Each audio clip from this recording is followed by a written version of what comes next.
Kat, welcome back. It's been a little while since we've seen you for Fight Week. Can you talk to me about what the last year's been like since we last saw you in the cage? Just staying on my game, training, putting things together, staying ready, getting ready, all that kind of stuff. Really, handling the times as good as possible, and still here. Yeah, absolutely. And I know everybody likes seeing you when you fight. Fans get excited. But so, what was the layoff for? Was it just an injury? Was it just finding the right fight?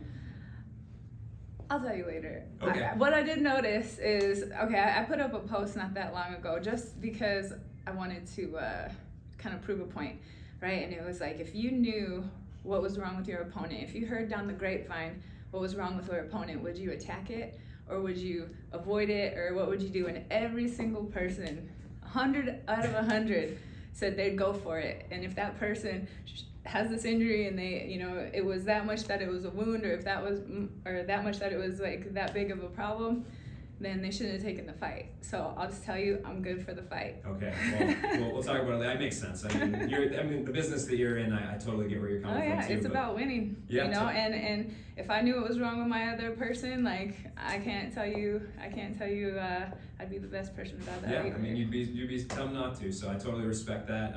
I guess let me ask you this question then. I think a lot of people expected when you were back that you would be fighting Cris Cyborg. I know Scott Coker had mentioned it, so I guess what happened there? Was it just that you, with whatever was going on, you wanted one more before you took on the champ? I was never offered her. Like, I would see what she was saying online, and I would talk to the matchmakers. I would talk to my manager. We would get conversations going, and nothing would happen. I would get offered other people. I don't mind more time. I'm relatively new to being a 145er, and keeping weight on and doing everything I can to just feel strong and fast and powerful here. Like, it's fine, I'm fine. Like, I know everyone's excited about that fight, her included, myself included. So, when it comes, it'll just be that much sweeter. It's fine. Yeah, so I know you guys kind of went back and forth online a little bit, and there was something about drug testing that was brought up. Do you feel like she maybe misunderstands what situation you were in, so to speak? Like, she kind of made it out almost like you were dodging the fight. I mean, everyone's got to make MMA about conflict. That's something that I just don't subscribe to. I've been doing this type of thing since I was 12 years old. Like, I could take the energy and I could put it into talking shit and fighting with people and accusing you of this or that or whatever. Or I could put it into my training and you could see the highlight reels of my fights that everyone loves. So which one of those do I want to put my effort towards? Like, I'm going to do my talking in the ring. I don't know. I'm not sure where all the disconnect was, because, like I said, I wasn't offered her. Coker says what he's saying online. She's saying what she's saying online. And my only request is that when we do fight, I do want to make sure that it's fair, and I do want to make sure that it's safe. And I told them what that meant from the beginning, and I haven't seen steps towards that yet. So once that happens, that's what's up. So would that be an added level of what you guys already have to do? Yeah, I mean, we don't, to my knowledge, we don't get tested for anything. So, I mean, at least I haven't. And I'm open book, go ahead, and I'm just curious if everyone else is. Yeah, I got you. Well, for you, I guess in the position that you have Pam Sorenson, tough opponent. For maybe not necessarily for her, but for you, do you feel like that this is a number one contender fight? Yeah, I mean, I think Pam's done a lot in her time with Bellator, and I'm obviously undefeated with Bellator at the moment, and I put a lot of work into this, and I think everyone, like I said, everyone's very excited about the potential of me and Cyborg. It's been a long time coming, but I'm focused on this fight. I'm focused on staying focused on this fight.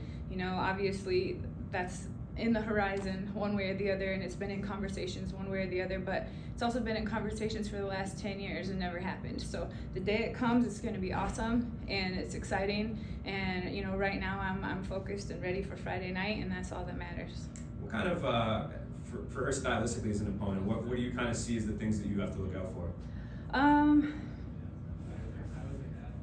I mean, everyone here is dangerous. It's a bunch of 145-pound, well, plus. I mean, everyone's cutting down to that weight, but with a bunch of different matchup styles and a bunch of different skills, and just being ready for anyone and everything, but also reading patterns and watching blitzes and everything that you can to just stay sharp, offensive and defensive. So, you know, I'm ready for her. I'm ready for anyone. I would be ready to fight me right now. You know, so it's just you know, getting through the week, making that weight, going through the steps of getting into that cage and then fighting.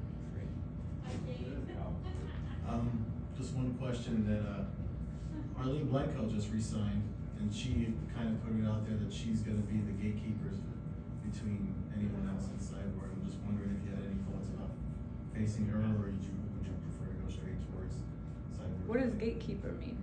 Like, because she fought her twice. Oh, like you have to fight her to fight Cyborg? To kind of get to Cyborg, you're gonna have to get through her since she couldn't beat her. Oh, I mean, like I mean, I guess just because you fought someone twice, I don't know what that means. You're always gonna be in that spot. I understand her placement hasn't moved, but you know, nothing stays in any way forever in this sport.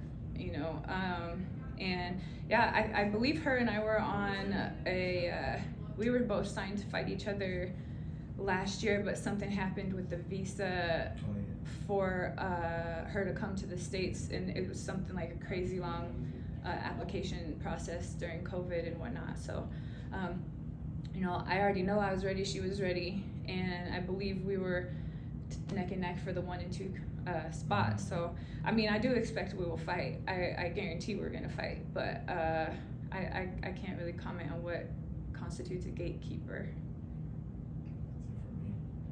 As you mentioned, you're undefeated in Bellator. Have you done anything different in preparation for this bout as you look to remain unbeaten?